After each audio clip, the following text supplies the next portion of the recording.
Good afternoon, everybody. Forgive me for not speaking in your language, and it's an honor to be here. My name is Philip Nicozisis, and I've had the privilege to be traveling through Europe sharing the vegan message with the Tuttles. So I am a World Peace Diet facilitator. I am also a health educator at Hippocrates Health Institute in West Palm Beach, Florida. It's called Hippocrates. How many people have heard Hippocrates as the founder of the first doctor of Western civilization? Have you heard of Hippocrates, right? How many people in this room are vegan? Great. How many people never raise their hand no matter what? Okay. There's always a few. So I'd like to welcome all the vegans and also all the pre-vegans here today. Hippocrates said, and the reason why it's called Hippocrates Health Institute, where I got my education, it's basically a vegan school. It's only 9 miles from where I live in Florida, near Miami in Florida. It's called Hippocrates because he said, food is your medicine and medicine is your food. Have you heard that before? Food is your medicine and medicine is your food. But as we gather here today, fast forward to today, it seems like the food industry pays no attention to the medical industry, and the medical industry pays no attention to the food industry. And so we live in a world right now, while it's has fantastic opportunities for all of us, it's just upside down. And it seems like what's normal is abnormal. What's normal is abnormal. It's perfectly normal for someone to go into the hospital where they take a vein from their leg, they crack open their chest, they sew it onto their coronary artery. It's called heart bypass surgery, right? At a cost of, I don't know the euro, it would be close to 125,000 euro. About 150,000 US dollars.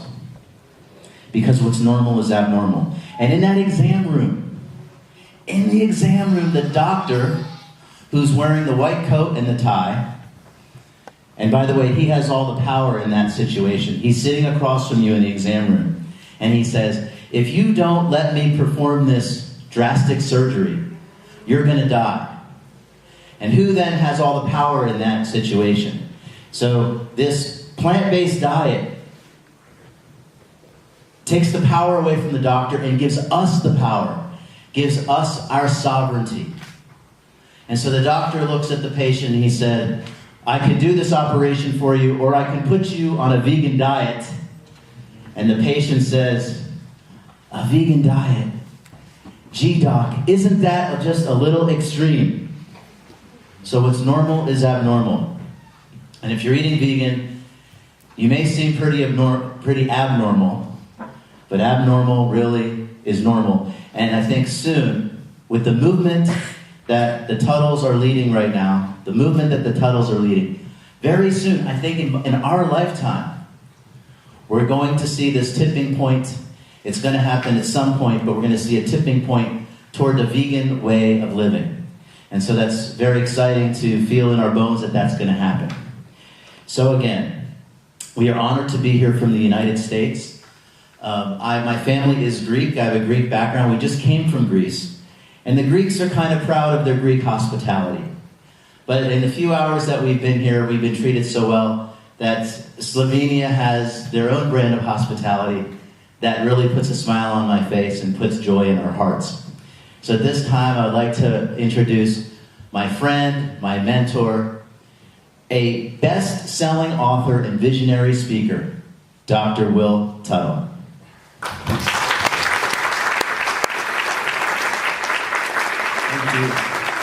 Thank you very much.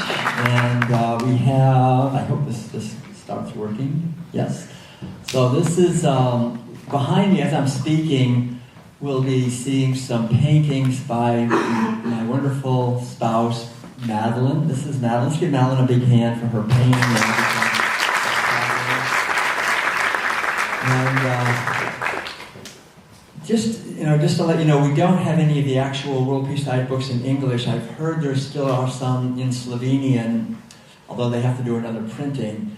But we do have on our table audiobooks, which is me reading the entire book. It's 13 and a half hours long on an MP3 CD. And we also have PDFs if you'd like to download the World Peace Diet book.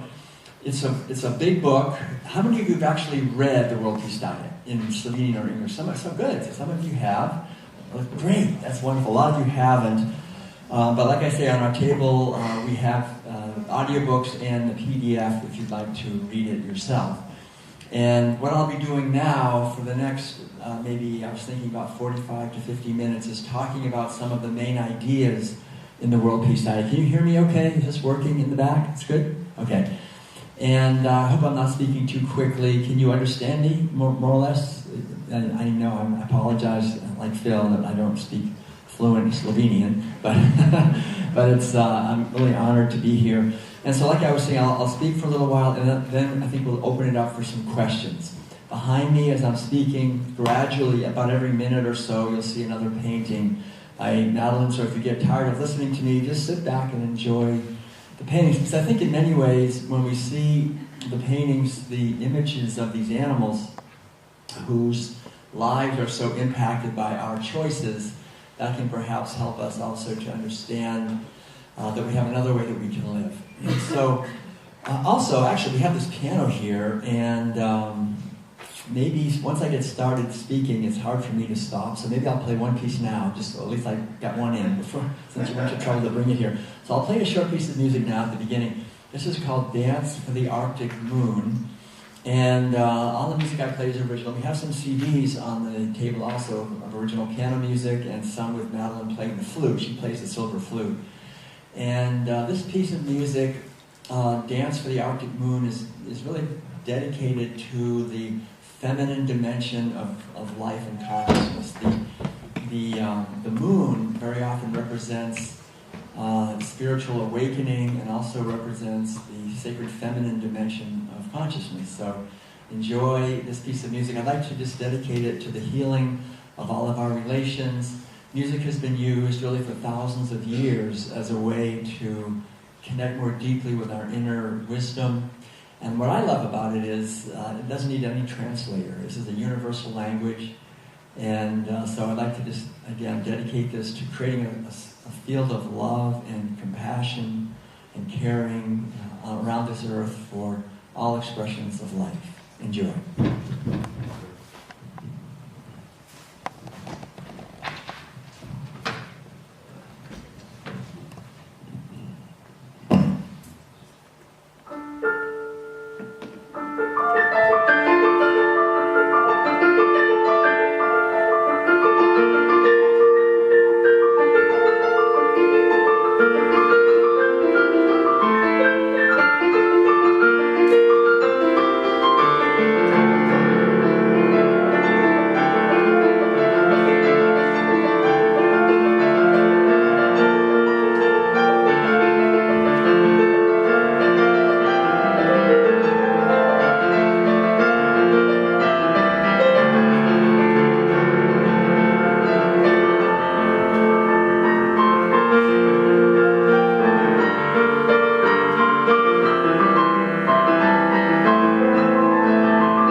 Thank you. Thank you very much.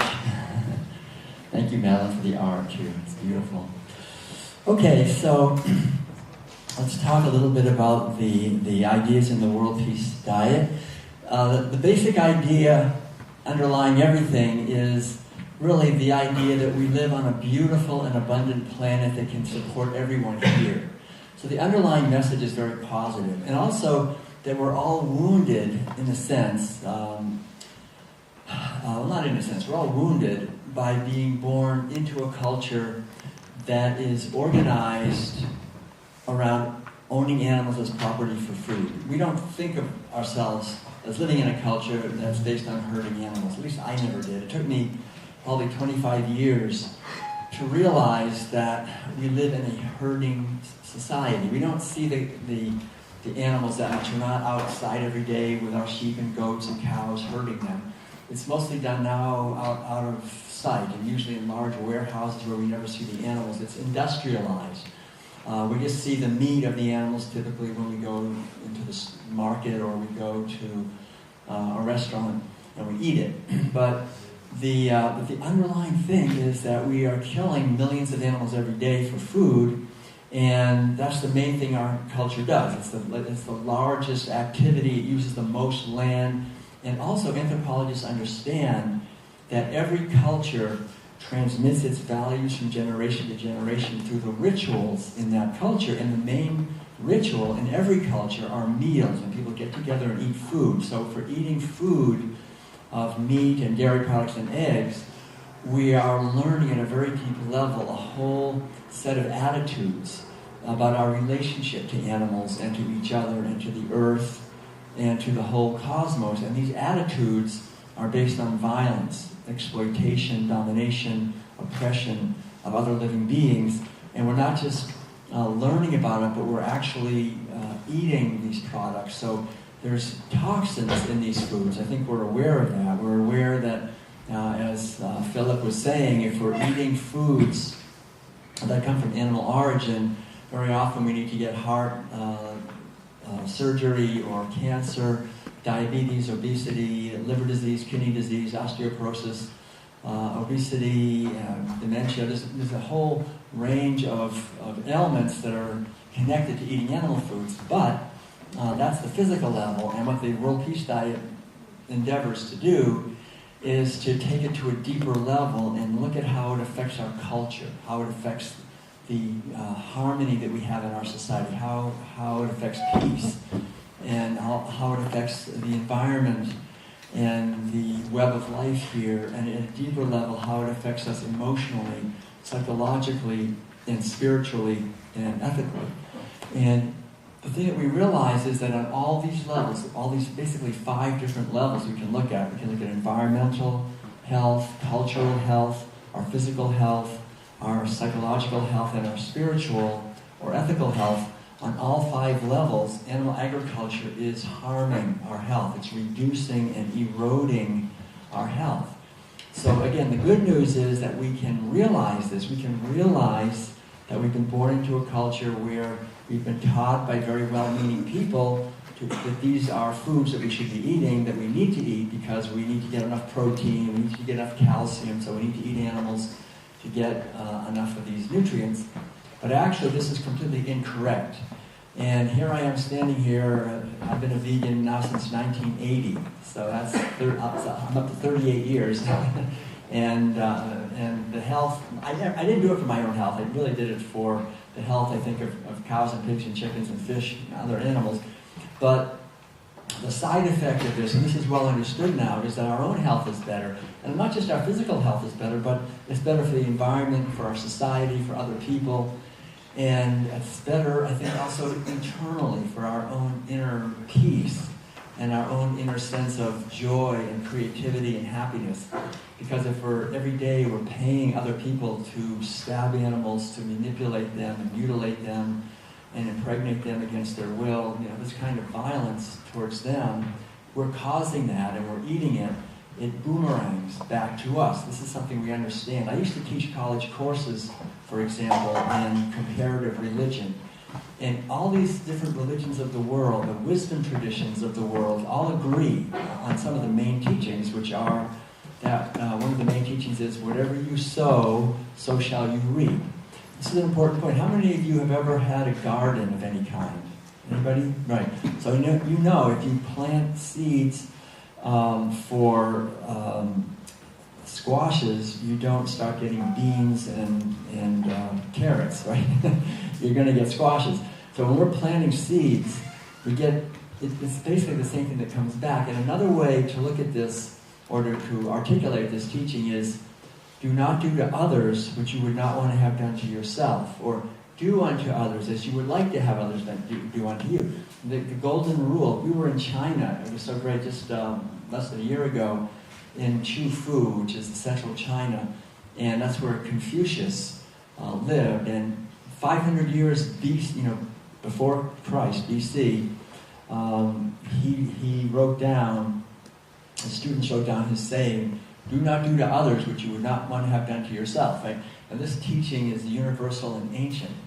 However, how many of you have at some point in your life had a companion animal, like a dog or a cat or something? Some of you, yeah. So you know that these beings, these animals, so-called, we call them animals, we're also animals, right? We're mammals, we're also animals, but these other animals, that they have interests, they have personalities, they have yearnings, that their interests and their yearnings are as important to them as mine are to me. So if we were to if someone were to come along and say, I'm going to take your cat or your dog and put her in a closet and she has to live in her own feces, and then I'm going to pull her out, and if she's heavy enough, I'm going to kill her and eat her, and will you sell her to me? And you say, well, no, I would never do that. We would never do that. But when it comes to other animals, like cows and pigs and chickens, we just think, oh, I don't care about them. So the whole idea is to realize that this is a wounding that we've endured by being raised in a society where we've been compelled, really without our permission, from the time we're little tiny infants, to eat animal foods and to adopt not just a way of living that's harmful to the earth, but also attitudes that are harmful to us, and that we can question those attitudes and question this whole way of living. And this is what I call questioning the narrative of our society. I think it's the healthiest thing we can do, is to really question the underlying story in our society and see how it's affecting us and how it affects other people. So there's two essential powers in this whole process. One of the powers in the process is the power that each one of us has as an individual.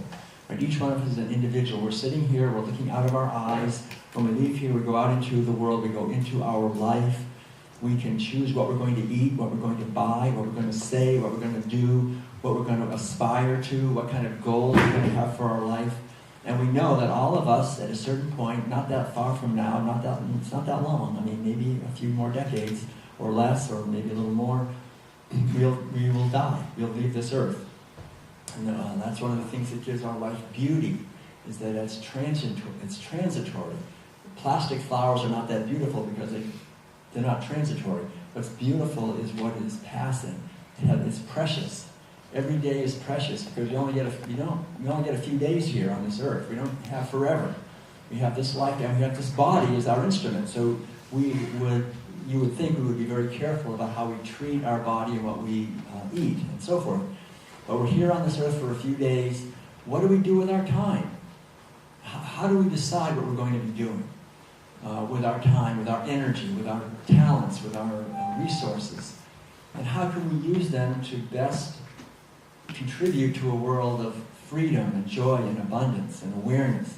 I would say that there's no more powerful way to bless the world than to question the official narrative in our society of violence and exploitation toward other animals, and to work to bring our lives into alignment with our own values, kindness and caring and respect, and creativity and abundance and generosity and liberation, and to share and even go beyond that in a sense, to share these ideas with other people in whatever way we can that is according to our talents and abilities. So the thing I think that's most difficult for us really in many ways is to come to terms with animal agriculture, what it actually is, because it's so pervasive.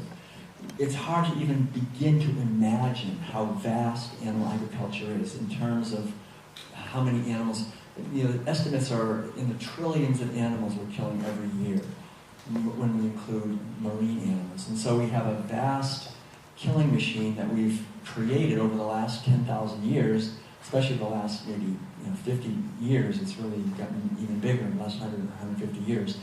And we're born into a society where we're just taught to participate in that. If you go to any grocery store and look at the little jars of baby food, you'll see little jars with turkey and veal and chicken and cheese and so forth. So we're eating this food. Somehow we change, right? So as individuals, we have this power of choosing. However, there's the second power that I mentioned. That's the power of the group, of the community, of the society, of the tribe, in a sense, that we're living in, right? That's very powerful. So the point is, when we leave here and we go out into the world and we see people taking out the wallets and taking out the euros, to remember that the euros are ballots. These are the ballots that are always counted. These are the votes. This is how we vote in our societies, through our money. So when we see people voting for whatever they're voting for, we're going to get more of that. So if we're voting for meat, dairy products, and eggs, then we're voting for someone to imprison animals, to stab them, to impregnate them on rape racks and steal their babies and kill their babies. And we're voting for that, so it's going to happen. And so the idea to remember, though, is when we see people doing that, there's only one reason anyone does that. That's because of the communities they're raised in. It's because we're following orders. We're just doing what we've been told. That's very important to understand. It took me a long time to figure that out, that people don't get up in the morning and think, gosh, I want to cause a lot of suffering to a chicken, so I'm going to go and have a Kentucky Fried Chicken and have some chicken. Now, they think, I just got to get to work, I need to get some lunch, so I'm going to eat this food. But we block it. We just are in denial, and we learn to repress the actual awareness. But the power of community is enormous. And the good news is, again, right now, we have, for about a couple of hours here, a community that has a different narrative. Like when we leave here and we go out into the world, the narrative is everywhere. We see billboards, we see restaurants, we see television everywhere, that animals are here for us to eat. They don't have a soul. We need to eat them for protein. That's the basic story. But we can create an alternative community. We're creating these alternative communities. Vegan restaurants, vegan meetup groups, vegan festivals. There's so many different ways of creating alternative communities, and that's how we help our society to evolve, to get to a higher level. Right now, we're at, unfortunately, a relatively low level in terms of our cultural evolution in maturity. We're using a lot of our energy for violence and for competition and working against each other and killing animals and cutting down forests and so forth. Right now, if human beings left this earth, the whole earth would celebrate. They'd be so happy. No more humans. I mean, now we can live. Now the oceans will heal. Now the forests will heal. Now the animals can come back. They won't all be killed and destroyed. And that's a tragic thought when you think about it, that if humans would just leave, it would be the very best thing that could ever happen to this earth. But there's an alternative, though. The alternative is that if humans would just go vegan, it would be the very best thing that could happen to this earth. Because we would shrink our environmental footprint, and we would stop destroying oceans and rainforests and animals and each other, actually, I believe. And I can go into that more in depth. But the basic idea is to understand these two powers of the individual and the community, and that community can cause us to eat animal foods and be violent and create wars, and we go along. We're really products of our community.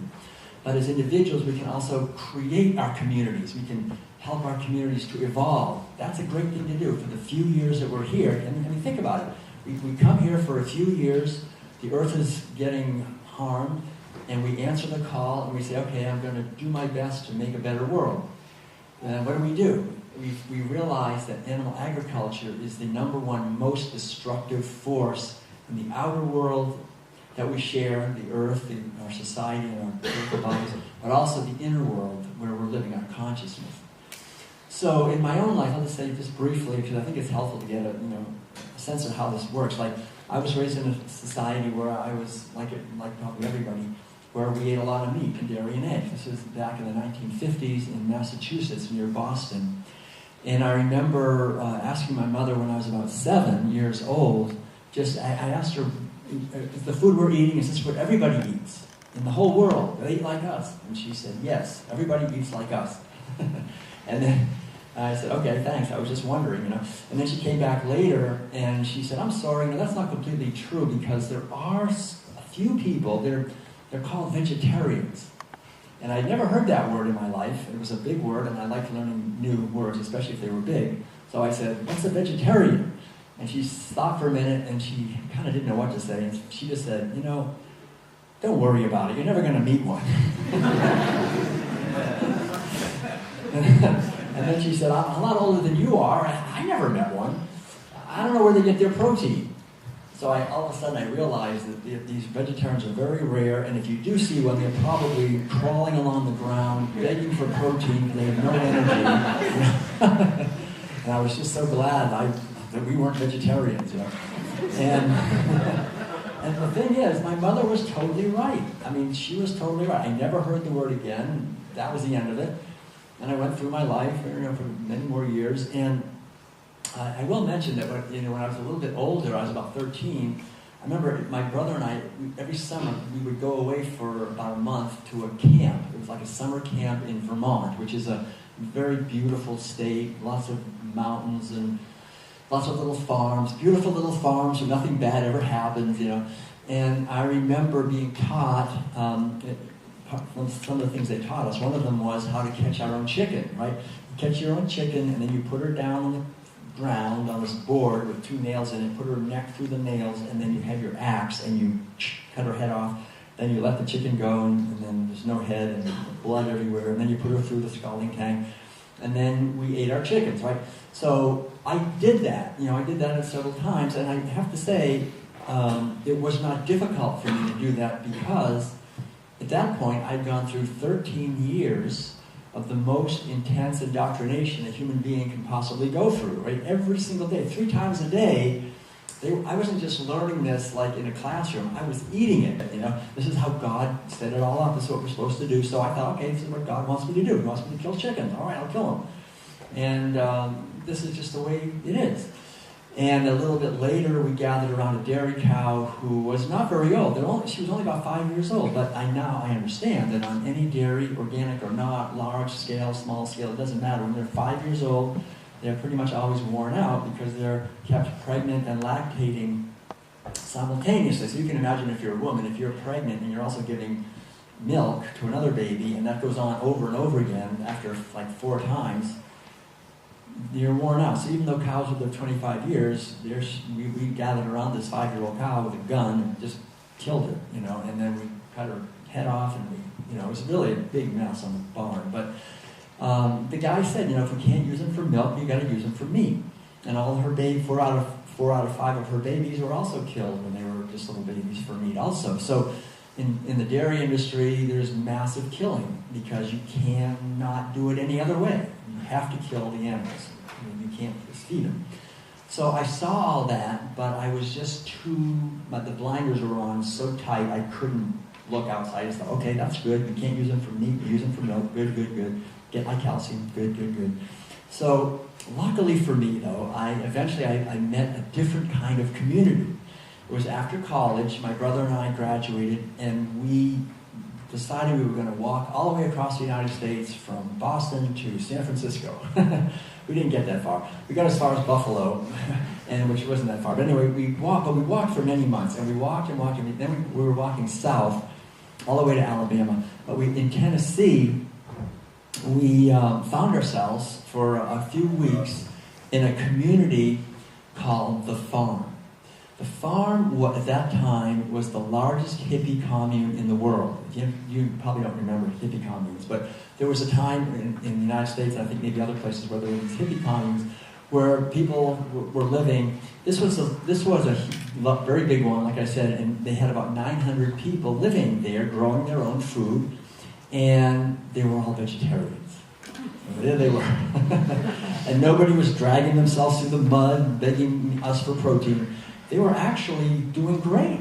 I mean, I saw all these vegetarians, and they were healthy, and they were actually vegans. That was the interesting thing, because They didn't eat meat or fish or eggs or milk or any animal foods. So even most of them talked about not wearing any leather, that kind of thing. So, but the thing was, back in 1975, it was too early. No one heard of the word vegan, so no one used it. So they just said, we're vegetarians. But they were vegans, and there was about 200 children living there also, and they were all vegan from birth, and they were doing great. They were thriving. So it was obvious to me, after about a week of living there, that these people, these vegetarians, were very healthy, and I was very interested. I thought, gosh, this is so interesting. They're just growing their own food. They're not killing any animals. They're not imprisoning any animals. They're not raping any animals. They're just eating. We were all eating together every day. We were eating grains and beans and vegetables and fruits and things that we were growing. So at one point I asked the guy, I said, so why are you guys vegetarian? And he said, well, there's two main reasons. One is, do you know that most of the food that we actually grow in the world, we feed to animals while people are starving? And food shortages and hunger are the main reason we have conflict and war in the world. So we're eating lower on the food chain, so there's enough for everyone to eat, so we can actually have peace in the world. It's the foundation for peace. And I thought about it, and I did some more research, and I realized he's absolutely right. And the research I've done since then, it's absolutely true. Even though every year we grow enough food to feed about 10 billion people, and we have about 7.5 billion, we have roughly 1 billion people going hungry, and about 10 or 20 or sometimes 30,000 people are dying every day of hunger. So this is not only causing enormous suffering, it causes conflict and war, the injustice. We'll never have peace without justice.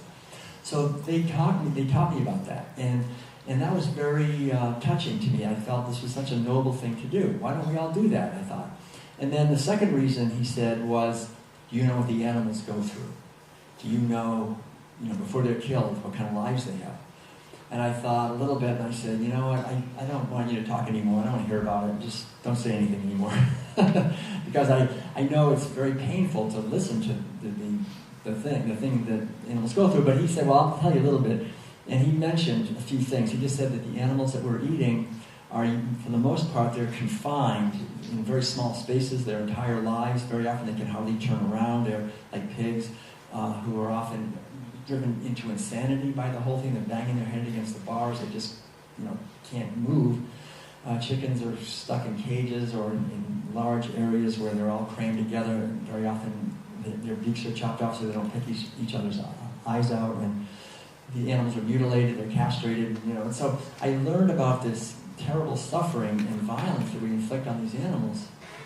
And so that was like a huge awareness. I thought, I don't want to cause that kind of suffering.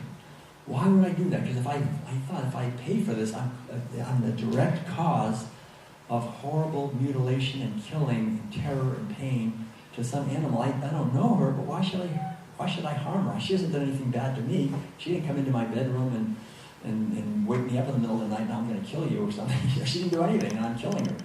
So I had this wonderful role model, this wonderful community of 900 people eating plant-based foods. So that was it. I have never eaten meat in my life since that day, back in 1975, when this fellow explained to me the situation. Everybody clapped. Yay, never ate meat again. And I found out years later, Madeline in Switzerland, this young Swiss artist, in the same month and year back in 1975, also became a vegetarian, never ate meat again. And then a few years later, in 1980, I was in California, and I learned a little bit more about dairy and egg production. So I became a vegan. So I've been a vegan now, like I said, for 38 years. And I always say it was the smartest thing I ever did, besides marrying Madeline. It was the smartest thing I ever did, was going vegan. Because it really gives the foundation for, look at these, I love these wonderful turtles. It's the foundation for not only health for ourselves, but happiness, really, for ourselves, and health and happiness for others, for animals, and for other human beings, and for future generations, for children. This is the best foundation we can ever give for happiness and for life, is to move to a plant-based way of eating for ethical reasons, doing it for ourselves and doing it especially for others. Because there's a whole web of others who are affected by our actions, especially when it comes to food. because food is, everything revolves around food. It's the main way we connect socially, and it takes enormous quantities of energy. So looking at food is the most important thing. So that was it. That was the change that I made back in 1980. And then a few years later, I was living in some Buddhist meditation centers. I was practicing meditation and mindfulness in the Tibetan Buddhist tradition, also in the Zen Buddhist tradition in San Francisco at that point. And I decided to become a monk and shave my head and put on robes and go to Korea. And so I was living in Korea as a Zen monk. And lo and behold, for the second time in my life, I was in a vegan community. And the difference was, the interesting thing was, it was similar in the sense that there was no meat, no dairy, no eggs, no wool, no silk, no leather, no fur, nothing that would harm an animal, and anything that we ate or that we wore or used, and also even harming mosquitoes or other insects, you didn't do that. And but I realized that this community had been living by these guidelines, this way of life, for about 800 years, since the 1200s. So that was a big light bulb. It was really this awareness that veganism is not a new idea. It's an ancient idea. People have understood this actually for hundreds of years, many hundreds of years, perhaps even longer. And there's an ancient Sanskrit word, some of you may have heard somewhere along the line, ahimsa. Has anyone heard that word? Ahimsa. It means non-violence or non-harmfulness. And so the teaching of ahimsa is a universal teaching. It's really in all the world religions, that we will never be happy if we're violent to others. We'll never be free if we imprison others. We'll never be abundant if we're not generous with others. You know, this whole idea that whatever you sow, you will reap. Whatever we put out will come back. This basic teaching that when we harm others, we actually harm ourselves more than we can ever harm them. Very important to understand that. If I cheat someone, or manipulate someone, or harm someone for my benefit, sooner or later it's going to come back at least twice as hard. I mean, it does. There's no way around it.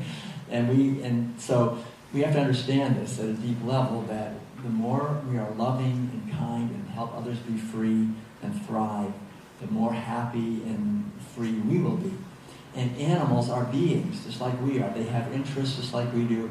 So by imprisoning and harming so many animals unnecessarily, we are constantly sowing seeds of war and terrorism and disease and anxiety and insomnia and all these things that we're experiencing on such a mass level. So the good news is that as we begin to realize this and awaken to the ancient wisdom, each one of us as an individual can make a change, and then as individuals we can help our communities to change. We can create alternative communities.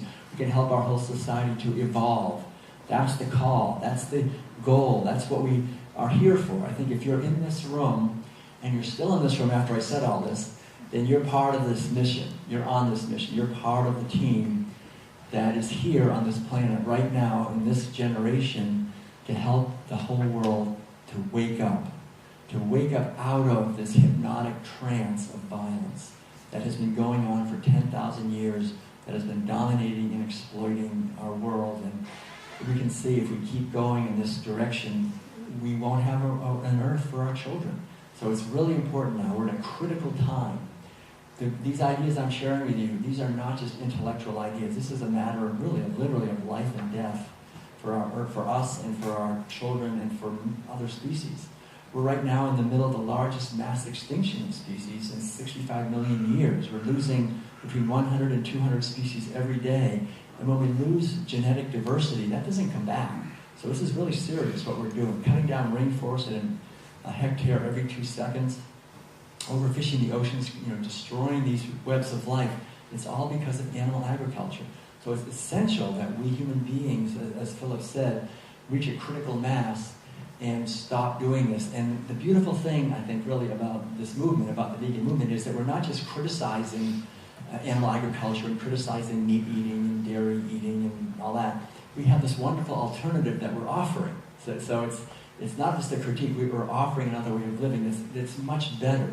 Prime Minister Fuller said this very well. He said, if you want to help make a positive change in the world, you don't have to fight against an existing system that's violent and destructive. Just create something different that makes that one obsolete. And animal agriculture is completely obsolete. And we saw as we were driving in, we saw a loving hot restaurant. We just had lunch at that, I think it's Barbarella's. It was absolutely fantastic. I mean, the food gets better and better. When I first started, I'm telling you, when we were at the farm, for example, I mean, we made our own soy milk. We grew soybeans, then we would cook the soybeans for 12 hours, then we would crush the soybeans, grind them up, then we would squeeze all that, we'd get this white milk out. It's called soy milk. It wasn't very good, but it's like, oh, I can get soy milk. And then we'd take this soy milk, and then we would add some sugar to it and some thickener and freeze it, and we made the world's first vegan ice cream. We called it Ice Bean. It was terrible. But we thought, well, that's not too bad, it's vegetarian ice cream, what the hell, And so this was back, 45 years ago we were doing this. So I've been in this from the beginning, in a sense, and I'm so glad that I've been in it for so long, because what I've seen is wonderful progress, fantastic progress. Now, like in the United States, it's not maybe the same here, but the vegan ice cream business, for example, is booming, and probably 90% of the people who buy vegan ice cream are not vegans. They just buy it because it's much better than the regular ice cream. It's much, much more delicious. So that's the thing. The vegan foods are much more delicious, and they're much more nutritious, and they don't have all the cruelty and violence and environmental devastation. And they are the foods of the future. There's no question about it. If we're going to have a future, those are the foods of the future. So it's important, I think, to understand the big picture of all of this, and understand the power of community, the power that we have as individuals. To understand also the history of this, which I'd like to just mention briefly. I have chapter 2, if you've read the Roki's Diet, you know this chapter. I think it's important to just mention these ideas briefly, that 10,000 years ago in what is today Iraq, we started to own animals as property for food. We call that herding. And this herding culture started with wild sheep, then wild goats, and then later wild cows, and then later other animals. But it did about 5 main things. First of all, it reduced animals to being mere property. That had never happened. Animals were always free, they were respected, they have amazing capacities, but once you start to own them, these are my sheep, I own them, then pretty soon you're abusing them, you're killing them, you're stealing their babies, and so their status dropped. They started to be despised. There's nothing worse you can call someone today. Say, you pig, you cow, you chicken, that's the worst thing you can say. So we had to reduce the status of these beings. And all the other animals also were reduced because the other animals now were seen as pests. We want to get rid of them. They might somehow interfere with my property. Second thing was that these animals became wealth. The more animals, the more cows and sheep and pigs and goats we owned, the richer we were. So these livestock became wealth, and so then we had the arising for the first time of a wealthy elite class, a powerful ruling class. And they were powerful, wealthy, ruling elite. They were only powerful and wealthy because of one thing. They owned the most livestock. So you can go back into the oldest writings, I used to teach college courses, for example, in the Iliad, the Odyssey, the ancient Old Testament writings, the ancient Epic of Gilgamesh, these old writings way back. And you just read about what they wrote, just read what's in there, and it's very clear. There's kings are in power, and they're always eating the most meat, of course, and then they invented 2 new institutions that we still have with us that are devastating. One is war. There had never been war. But once you start owning animals as property, and they become wealth, and actually the ancient Latin word capita, which we get our word capital and capitalism, it means head, as in head of goats and sheep, cows. So those are the first capitalists that had the livestock, the head of sheep and goats and cows. They were the kings, the wealthy elite. They invented war as a way to get more wealth. They would attack another king and try to take his bank account, which is the cows and sheep and goats, and if they were successful, they could double their wealth. And so these large-scale conflicts, the very oldest word for war on planet Earth is the ancient word, Sanskrit word, gavya. It means literally the desire for more cows. That's war. And then the second institution that came at the same time, or shortly afterward, is slavery. because we're enslaving animals already, so it's a small step to enslaving other human beings. And then, so it's war, slavery, a wealthy elite. And then the fifth thing, the final thing, was women. Women were, in a way, also very harmed by this whole thing, because women, up until this time, were respected for doing something men can never do, which is to bring forth new life. But with animal agriculture, the status of that dropped, because all men learned basically that females are not to be respected. They're just breeders. You just impregnate them whenever you want to get more of what you want, right? So if you have cows, you want more cows. If you have a wife or many wives, you want more sons.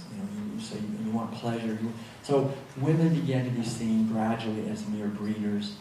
And so this whole culture, boys were taught to be hard and tough, to be violent against animals, violent against women, violent against other herders, to go to war and kill. And so this very violent, warlike culture arose in the eastern Mediterranean region, and it spread from there to the northern Mediterranean, and then from there up into Central Asia, into Europe, spread from Europe into, of course, North and South America and other parts of the world. And it's still spreading today. It's the same culture. It's spread, and we're born into it. And it spreads through the large corporations like McDonald's and Kentucky Fried Chicken and Burger King and Monsanto and Cargill, and these large corporations, large financial institutions, through the World Bank and the IMF and many governmental institutions as well. I call the whole thing the military, industrial, meat, medical, pharmaceutical, media, banking complex. This large-scale complex. But we're born into this, and we have to realize that this system works well to concentrate most of the wealth in just a few hands. But for most of us, the 99.9% of the people, and for all the animals on the whole earth, it's really destructive and exploitive and repressive in many ways. And so the basic idea is that if we participate in this system by eating meat and dairy and eggs, we're actually exploiting animals, but we're also being exploited. We're the ones who are going to end up, like Philip said, going to the hospital and having our chest cut open and having heart bypass surgery. And so the more we exploit animals, the more we get exploited, the more we force disease on them, the more that happens to us, the more we break up their families, the more we find our families are breaking up. So the whole idea is, again, to realize the history of this, to realize essentially that we, for 10,000 years we've been doing this, but that's not a very long time in the bigger picture. And since we had a herding revolution 10,000 years ago, now it's time to have another revolution, but this time a benevolent revolution, or evolution, to a way of living that's in harmony with our true nature, which is kindness and caring, and look at our bodies. So the whole idea is to see that when we look at our bodies, we look at the physical body that we have, we find that we've been given a wonderful gift. We've been given, all of us, every human being has been given this wonderful gift of a physical body that does not require any animal to suffer to get all the nutrients that we need to thrive and to celebrate our lives here. That's a wonderful gift. But the problem, of course, is that all of us get born into a culture where for 10,000 years they've been killing animals and telling the little babies, you have to eat that. And so we're born into the same situation, and so even though we have a body that doesn't require any animals to suffer, we're taught the opposite. We're taught that we have to stab and kill animals anyway, and eat them, and we cause enormous suffering to them, and we don't realize that the suffering we cause them comes back to us. And so, except now, I think we're beginning to realize that. Where we live in North America, there are many, I'm not sure how it is in Slovenia, but there are many doctors that are really being very clear in their teachings and writing books and making videos that the healthiest way to live is on a completely plant-based diet, a whole food plant-based diet. You've heard maybe of Dr. McDougall and some of these other people, Caldwell Esselstyn and T. Colin Campbell and so forth. Well, these people, I think, are basically just connecting with an ancient wisdom, actually from Hippocrates' time, let food be thy medicine and medicine be thy food, that when we're eating plants, We're eating the food that we're actually designed for. I have a whole chapter in the World Peace Diet called The Intelligence of Human Physiology, which just goes into, when we look at our body, how it's actually created to thrive on plant-based foods. And we have a hard time eating animal foods. We can do it, but that doesn't mean we're designed for it. Even cows. I mean, right now, for example, cows are eating huge amounts of meat. People don't realize that, but cows are routinely fed fish meal because it's just part of the way you make more money. Fish meal is inexpensive, and it kind of pushes the cows to give more milk and also to fatten up, so they make more money. But are cows, do you think cows are designed to eat fish? Or, have you seen cows trying to catch fish in the river here? Anybody seen that? No, they're obviously not designed to eat fish, but they are eating fish. Why are they eating fish? It's not because they choose to, it's because the people who are exploiting them are feeding it to them, because they're being exploited. And really think about that. Cows are eating fish and other animal foods. They're eating a lot of other stuff too that comes from the animals, but they're eating this because they're being exploited. And really, it's been going on for a long time. And it's really, in many ways, the same thing for us human beings. We're very similar. We're eating foods we're not designed to eat.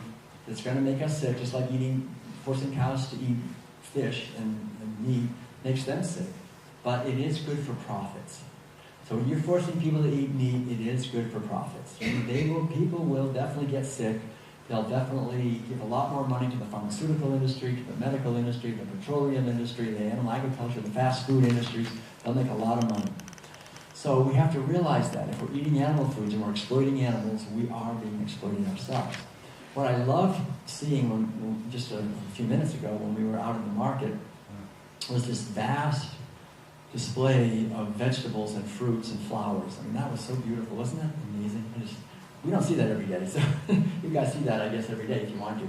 That's really fantastic. I think the more we can realize that the earth gives us whatever we need. Like I was saying, if we look at our bodies, if you look at our mouth, we have a very flat mouth, we have a jaw that goes, side to side. I can go on and on, but basically our teeth are very soft and small. We have saliva that only does one thing, which is to help break down carbohydrates. We have a very long digestive system that gets clogged up by animal protein. We have very weak acid in our stomachs that has a hard time breaking down meat, and our circulatory system that does not really operate well. The saturated fat gets clogged up and so forth. All these things, we're very different from omnivores or carnivores. And we're like cows. We can eat meat, but it'll definitely make us sick. And dairy, we don't have to talk about dairy. We're not little calves, so dairy, we don't have rennin, which little calves have to break down casein, which is the main protein in cow's milk. So cow's milk is probably responsible for more than half of all the business that hospitals and pharmaceutical industries get, because dairy is really toxic for us. We're not cows, so it's very toxic. There's IGF-1 growth hormone, and estrogen, and casein, so many things, as well as all the pesticides, herbicides, fungicides, and drug residues, and hormone residues, and antibiotic residues. So we're eating so many toxins if we're eating animal foods. But besides the physical toxins we're eating, we're also eating what I refer to as metaphysical toxins, which are things like eating grief, and terror, and pain, and despair, and sadness, and rage, and panic. Do we want to eat those kinds of negative, horrible things and be healthy, or to feed those to our little children? Our children are very vulnerable. We're feeding them all this toxicity and terror and pain. So it's very important to understand that, I think. And the other final thing I'll mention here, and then I'd like to open it up for some questions, because I think, it's pretty much time, is just to look at, oh good, I have some more. Okay, is to just look at how this affects us internally, psychologically. I think this is an important point. So I think one of the reasons that the World Peace Diet, when it was published and it became a #1 international bestseller, actually back in 2010, is because it goes into this deeper structure, the deeper understanding of our culture and animal agriculture, that it's not just bad for the environment and our society and our physical health, but it affects us psychologically and spiritually and emotionally and ethically at a very deep level. And so when we're sitting at the table and we're eating animal-based foods, we're not just eating these physical toxins that I talked about, which are harmful to our physical health, we're also eating attitudes that are harmful to our happiness and harmful to the happiness and well-being of our entire society. And everybody's eating these attitudes, and it's harming all of us. It harms the inner landscape of our consciousness. This is very important to understand, I think. So there's many attitudes. I could make a whole long list, but I'll just give 4 of the main ones. Number 1, an attitude of disconnectedness. Disconnectedness. This is very important to understand because when we think about it, when we're sitting at the table and eating animal foods, we really do not want to, and we're taught not to, make the connection between what we're actually eating and the animal herself and what she went through. We don't think about that. We are eating bacon. We don't say, well, I wonder what her life was like, that pig. I mean, I wonder if she, if they raped her 5 times or 7 times. we don't want to think about any of the violence. We just are eating bacon because it would spoil the meal, right? We wouldn't want to think about the violence that we're eating. So every meal is teaching us to disconnect about the most important thing. There's nothing more important than the food we're eating. Think about it. Our body, this precious vehicle that we have to live these few years on this earth, it's created out of our food. You would think we'd really want to know what we're eating, where it came from, and what it is exactly. And yet with animal foods, it's like, no, I don't want to know. I'll just eat it, don't tell me what it is. All these undercover videos, some of you have seen undercover videos of what animals go through? Some of you have seen some of that? Right. So if you've seen that, you're probably a vegan, because only vegans watch that stuff. People that actually should watch it, I'm not going to watch that. I want to enjoy my bacon. Don't show me that. I don't want to see it. They get very upset, if they have to see that. So, but the idea is that this disconnectedness, we pay a big price for that. We pay a big price because every meal is teaching us to disconnect and to not look deeply, to not feel deeply, to not care deeply, to not listen deeply, to not really understand deeply. And the ability to make connections is actually the definition of intelligence. That's what intelligence is. So every meal is basically over every meal. Think of it, day after day after day after day. Intelligence is just being shrunk, lower and lower, smaller and smaller. Pretty soon we really have had our intelligence eroded as individuals and as a society. And it's not just our cognitive intelligence, it's also our emotional intelligence. We become more numb. We don't feel, we don't have empathy or compassion. We don't make connections, we don't understand. We learn to just trust authority, just believe whatever the experts say. They know better, we don't know anything. Just let me eat my meat. So this basic reduction of intelligence is a disaster for our society. We use our resources to create more violence in many ways, and instead of using it to create beauty and to create abundance. How many of you have noticed at some point along the way that our earth is beautiful? Anyone notice that the earth is beautiful? Some of you? Yeah. The earth is also abundant. It can feed all of us. We can feed everyone on this planet on a fraction of the land, on a fraction of the water, on a fraction of the petroleum resources. According to the National Academy of Sciences, moving to a plant-based diet, it's 12 times more efficient in terms of land. You can feed 12 people eating an organic plant-based diet, or 1 person eating the standard Western diet in terms of how much land it takes.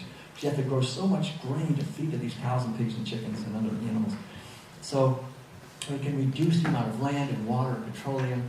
This is a fantastic thing. This is our natural intelligence would say, okay, what are we doing? We're destroying the earth. We're intelligent. Let's move to a plant-based diet. But our intelligence eating animal foods is so shut down, we just kind of go along like this, destroying everything, destroying any future for our children. We have destroyed our intelligence, really.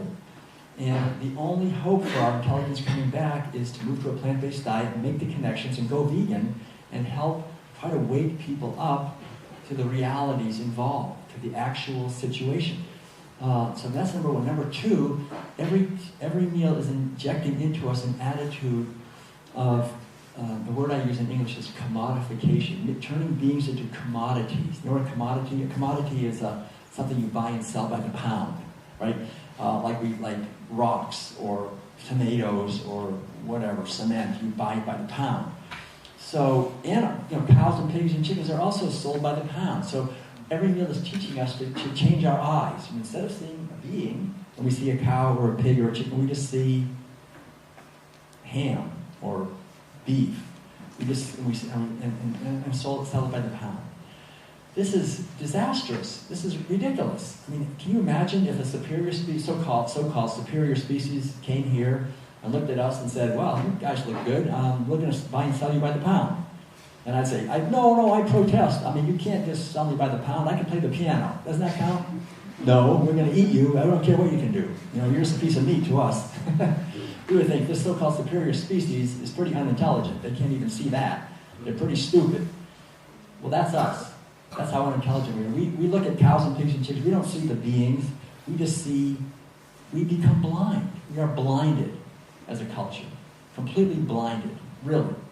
We destroy because we don't see. We're blinded and we destroy because we do not see what's right in front of us. So what veganism is, essentially, is just regaining our sight again. Coming back home to our true heart, to our true nature, and seeing beings when we see beings. Veganism is nothing to be proud of, it's just being a human being again. If we're not a vegan, really, in many ways, we're not a human being. We become a robot. We're just following orders on a destructive mission to destroy the planet. That's what we're doing. We don't realize it. We're not bad people. We've just been wounded. We've been wounded so badly that our natural intelligence, our natural capacity to see has been blocked, and we're just on a mission of destruction. That's not our choice. We're just doing it. So it's about waking up out of this trance and coming home to being a human being. And the third attitude is the attitude of privilege and elitism. This basic attitude that certain beings are inherently superior, other beings are inherently inferior, and it's totally fine for the superior beings to dominate, exploit, abuse, and oppress the inferior beings however they want. We don't say that specifically, but we eat it every day. The teaching goes in every day.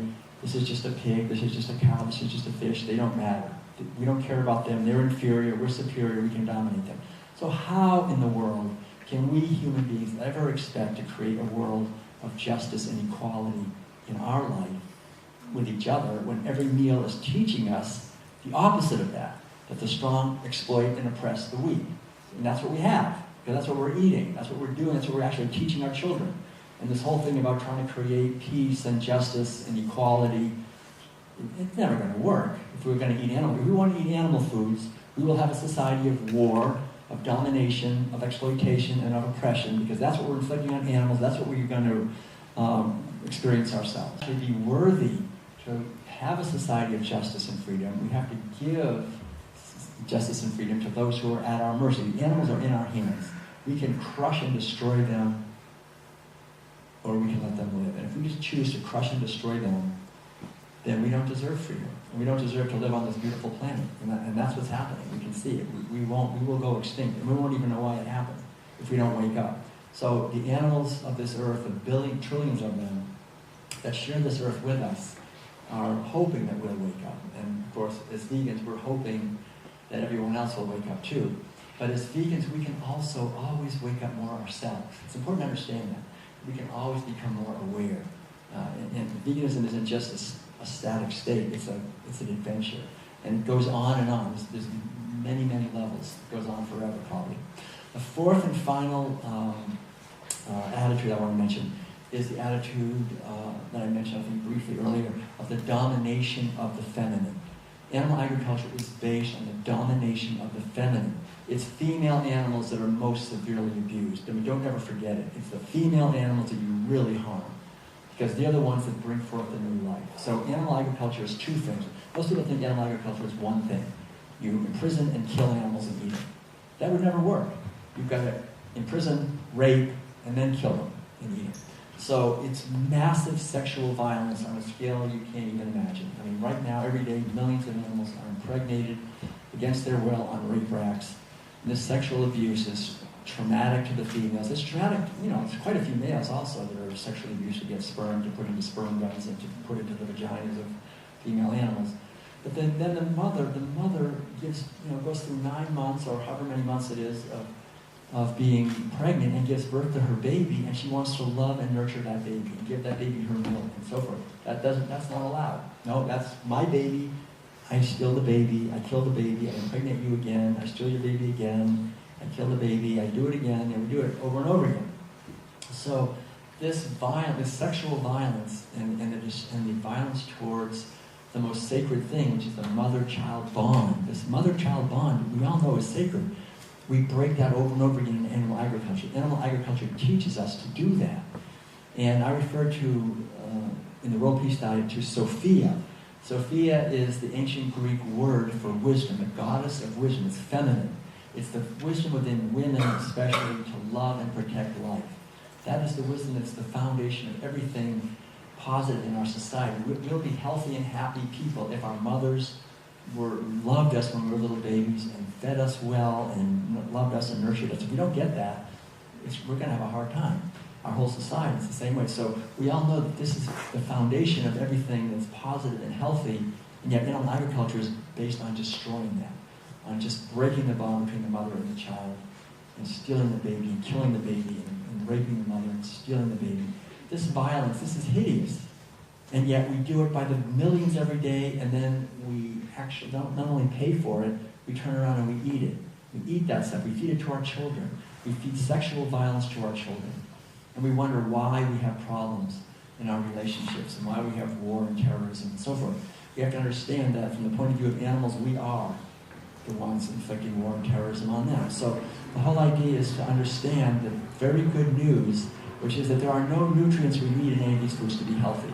We can just stop right now, right today. We can stop it. This whole world can stop. There's nothing stopping us from stopping, except one thing: fear. People are afraid to change, and we have this kind of inertia that's going along.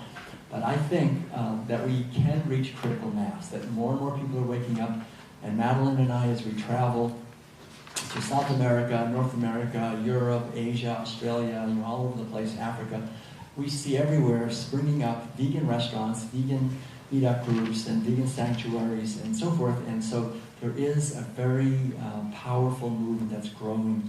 And I think there's no greater gift we can give to the world than to make an effort to understand the deep structure of what I'm talking about, and realize that when we move in this way, we understand this, then we can contribute to the healing, a very needed deep healing in our world and in our societies, and create communities that are, instead of being based on violence and exploitation, create communities that are based on kindness and caring and mercy and tenderness and gentleness and liberation and abundance.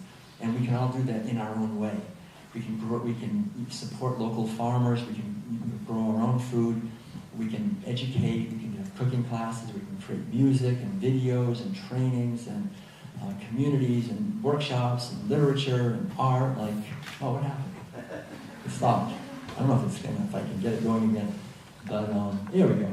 But I think the main thing is to realize that we do have a few years, each one of us has a few years while we're here on this planet. We can wake up every morning and say, wow, another day, I'm so grateful, I can do something to help. And just have that spirit of gratitude that we can help contribute to the healing of our world. It's not our fault. This was already going for 10,000 years. Everybody's been wounded. We've all been wounded. We're all suffering, really, in some way or another from this whole thing. But we can work on healing ourselves, and then we can work on being loving and kind, not only to animals, but to human animals. Be loving and kind with each other, be understanding, and be healers. This is really about healing. So I love you all. I really appreciate the efforts that all of you are making.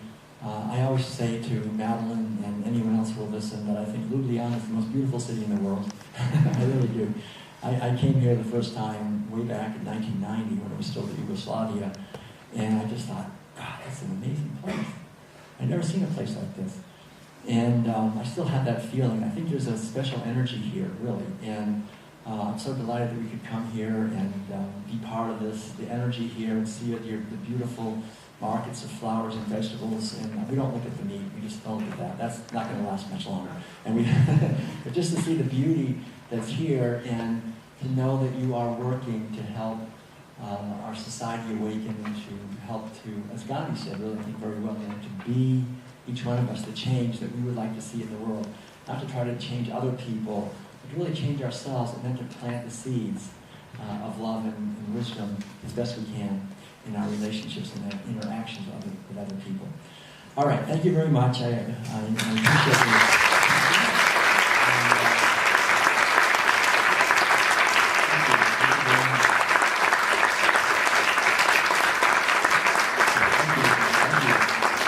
It's great to see, to see this painting by Madeline, because it gives a little hint, I think, of the beauty of the plant-based foods. And I just read the other day this article 2 days ago that scientists are now finally discovered that the reason that fruits and vegetables have these bright colors was to make them appealing so that they would be eaten by mammals like us.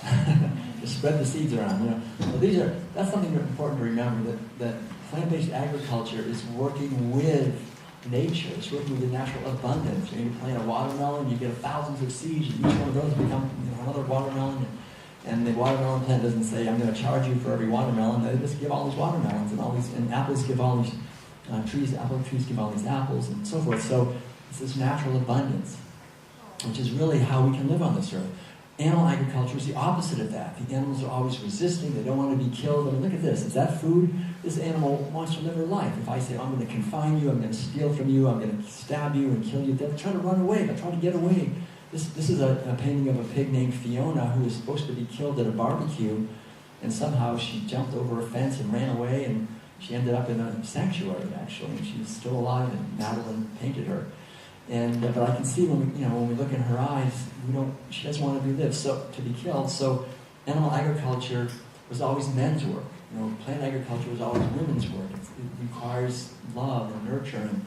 And we live in a society right now, unfortunately, that's basically based on animal agriculture. And so now we even do plant agriculture the same way we do animal agriculture, which is with herbicides and pesticides and fungicides and chemicals, monocropping, GMOs, all these things that are very, very, very harsh on the earth. So I think what we're looking at is to change our way of living and grow food with more awareness and more kindness and a sense of the beauty that we can have on this earth. And it's great to see that all this progress that's being made in the last maybe 10 years in veganic agriculture, which is agriculture that doesn't use any fish meal or blood meal or manure. It only uses plant-based inputs. So this is, I think, really the future. All right, so does anyone have any questions that you'd like to pose? I'm happy to spend a few minutes. I think we have time to answer a few questions. And I guess just raise your hand. I'll repeat the question if you have a question. Yes, you have a question? Thank you very much, Dr. Willa. I was wondering, there's actually consciousness and awareness really raising up globally about meat eating, about this meat industry, about environment pollution, and on the other hand, we have so many GMOs now, and Monsanto, and all these factories that are harming the original seeds. And even I heard that European Union is thinking about kind of forbidding these seed banks. And so what do you advise, how to fight these systems that are kind of demonic based? Great. Thank you. You could all hear her question. I don't have to repeat it. Thank you. How do we fight these systems that are demonic based, you said? That's a good word. I think the best way is by going vegan, really. I mean, most GMOs most of the GMO crops, corn, soy, alfalfa, canola, and cotton, those 5 main GMO crops are used for animal feed, primarily. So if you do buy corn or soy, bioorganic, or I guess you call it bio, buy organic because that's not GMO. But I think, yeah, it's a time really where the ancient power structure, the wealthy elite class that has been dominating and exploiting human beings for a long time is losing its power, and it's getting even more desperate, so it's passing laws trying to require everybody to use these foods and encouraging. And I just think one of the things that Philip, Madeline and I and Philip are doing with this tour is the whole idea is using the grassroots. I mean, we're speaking, this is very grassroots. You know what I mean by grassroots?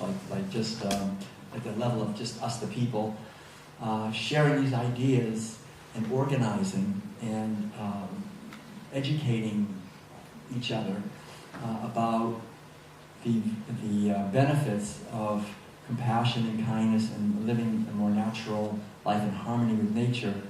And I think the more we do this and just keep the power among ourselves, that this movement is growing. So I think we can also, besides that, we can work politically, to try to influence.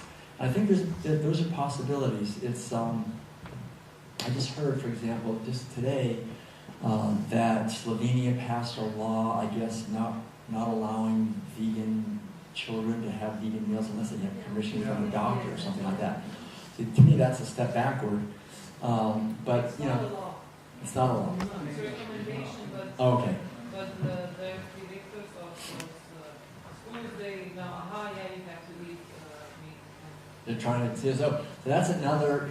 There's this kind of fear, I think, among the meat, dairy, and egg industries. They have to try to stop this vegan thing, But because like what just happened just in Portugal. And Portugal has proportional representation, and they have a political party that's called PAN, People, Animals, and Nature, and they actually have a representative in their parliament, and they just got a law passed requiring that all public meals always have vegan options. That means all meals that are served in all schools, all hospitals, and all prisons, at least, they always have to have a vegan option for everyone that they can have. So I think we're seeing this, a lot of sort of conflict about this. Yeah, that's a law in Portugal. Yeah, they made it a law. So you guys can do that here. Pass a law that there should have to be vegan options on all public meals. And get that law passed. And when I talk to politicians, they always say the same thing. The politicians, I say, why can't you pass better laws? And they always say, I can't do anything unless the people are behind it. The people have to be behind it. So you've got to work on the grassroots level. The media is difficult, at least in the United States, I think most of the world, because the media usually gets their money from the advertisers. I know this from being in the newspaper business. My father owned a whole chain of newspapers. And so very often the media gets their money from the big corporations. And so very often they don't give the news the way they should from the point of view of accuracy. So we have to make our own media very often, like we're doing right now. This is our own private media. We're talking about this, and I guess we even have some media here. But we can go on the internet, and we can still make videos, and we can still talk about this, and we can still have vegan festivals, and we can spread the message, and just spread it as best we can among the people, and it will, and then work with our Congress people to pass laws. Like we're trying to get laws passed in the United States to stop subsidizing meat, dairy products, and eggs. The government gives billions of dollars every year to make the price of meat and dairy and eggs lower than it should be. They don't give any money to people who are growing fruits and vegetables, but they give lots of money to people who are killing animals for food. And so, and when I was in Taiwan, for example, Taiwan is a country with a lot of vegans. They actually have laws in place requiring schools to offer vegan food, and a lot of laws to protect the animals and to reduce animal agriculture. Basically, they don't have a strong animal lobby; they have a strong consumer organic vegan lobby, because that's where the people are at. They're probably the most vegan-friendly country in the world. So, just education, getting more vegan restaurants, more articles, more writing, more understanding as best we can. And then the laws will get passed.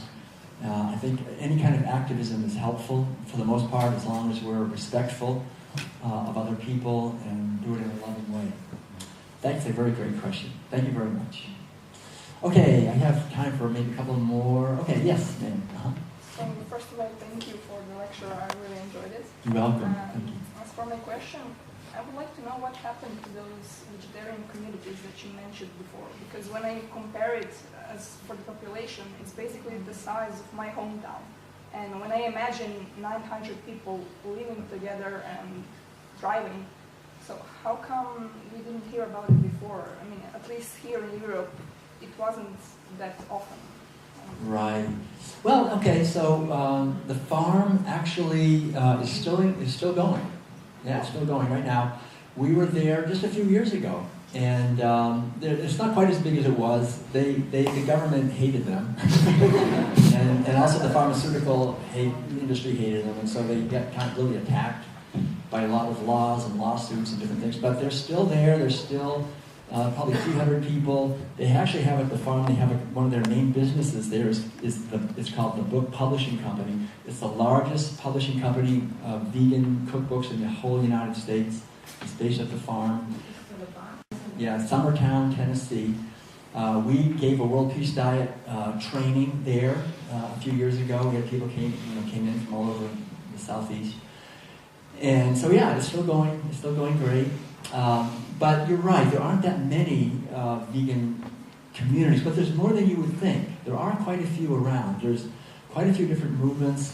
Many of them, for example, like when we go to Taiwan, for example, that's one of the reasons I think, there's very strong Buddhist communities there, and all the monks and nuns are vegans, and all their teaching is vegan. They have many communities, and the communities are all vegan. And in China, for example, there's the same thing. We went to Buddhist monasteries that have vegan schools, they have vegan sanctuaries, they have vegan restaurants, they have vegan advocacy groups. And then I didn't realize, but Confucianism, that I mentioned earlier, Confucius, they have a whole community there. They're building a whole vegan city. They're building a vegan city. I mean, it's amazing to see. They have, I wish I had the slides of it, but we have pictures. They have thousands, they have about 4,000 or 5,000 acres of land, millions of dollars already invested building vegan schools, vegan retirement centers, and it's really vegan. I mean, even the agriculture is totally veganic. They don't grow in, they don't use any manure or any animal inputs, and it's a big community. So the whole city that's being built, that's going to be vegan. So they're doing it on the principles of Confucianism, which are the principles of harmony with nature and harmony with animals and each other. And I think there's other movements. There's a movement in Russia that's pretty vegan friendly called the Anastasia movement. That's got a lot of vegan communities there. And I think there's there's different ways it can happen, but I think it's a good idea. I mean, I think to have actual places where people can live in vegan community would be great. It's difficult. There's some in Hawaii. We have friends that have communities in Hawaii, in the islands. I don't know. I think there's a few in Europe also, other ones. But the more I think we can support that kind of way of living, I think it's really helpful. So maybe we'll have some in Slovenia. It'd be great. Okay. Eco villages. Yeah, like an eco village that's plant-based. If it's an eco village, it really should be vegan, I think. Okay, any other questions anyone has? Yes? What is your opinion on pet ownership and I'm specifically referring to cats and dogs, and would it be in your perfect vegan world? Yeah, So in your perfect idea of a vegan world, would there be space for such an idea of owning a cat or a dog? And okay. So I see this as a big problem even within a vegan community. Uh-huh. Okay, so the question was, what is my opinion about pets and I guess and owning animals as pets and so forth. So I think basically, we live in a society where there's lots of imprisoned cows, pigs, and chickens, and there's also lots of dogs and cats that are they're all owned as property. Veganism is based on not owning any animals as property. I mean, as soon as I say to somebody, "I own you," that's already violent. I mean, that's a violent idea that I own another being. You can't own a being. A being is a being. So but the problem is, of course, there's a lot of dogs and cats that need to be fed because they would just die if we didn't. So I think if we rescue a dog or a cat from a shelter and take care of her or him, that's wonderful. But I agree that essentially ownership of animals, including pets, is a form of stealing of the animal's sovereignty. The animals are born to be free, to live their lives in harmony with nature and to not be owned. And so, for number one, I would suggest anyone who has a companion animal never use the word own. Just don't ever use it. Say, this is this is my companion, or I'm the guardian, the guardian, but not the owner. And we even have in the United States quite a few places that have they've passed a law saying you cannot use the word owner. You can say guardian, or you can say protector, but you can never own an animal. And the whole state of Rhode Island actually passed that law, and some other cities. And then I think if we do have cats or dogs, it's important to feed them plant-based meals as much as we can, not to kill other animals to feed our companion animals. And I think dogs is pretty easy for the most part. There's vegan. I mean, in the United States, I know there's lots of different brands of vegan dog food you can buy, or there's recipes online you can make your own out of lentils and carrots and things. Cats, about 2/3 of cats will thrive on a plant-based diet also. So I think it's good to try to minimize the amount of violence we're causing animals because we have companion animals like dogs or cats. But I think in the future, like your question, in the ideal world, and if we have evolved to a point where we're living more in harmony with animals, we wouldn't own any animals. I think letting animals live in nature, then we can have a relationship with them that's based on equality, not based on like I own you or I dominate you, and that you have to get, if you want food, you got to get it from me. No, that doesn't work. To let them live their lives, and then I think we could have beautiful relations. It's so funny to me sometimes how sometimes human beings stand on the earth and we kind of look out into space and we just wonder, gosh, I wonder if there's any other intelligent life forms in the universe besides us. Like all around us is amazingly intelligent life forms, and we just can't even see them because we've been so indoctrinated into blindness about these animals. But I think having relationships with free-living animals is a huge frontier of just amazing possibilities. And we haven't even scratched the surface because we haven't evolved far enough to appreciate the possibility. But it's a beautiful vision to have. So thank you, that's a great question. Okay, another question? Do you have a question? Sure. Thank you. I have 100 questions. 100 questions, uh-oh. Here we go. Pick one.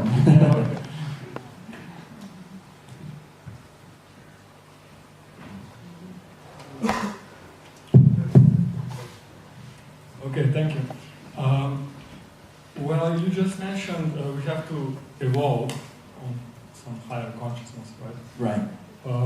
Well, I just got to the chapter of the book because I was so in a hurry, so I got late a few minutes.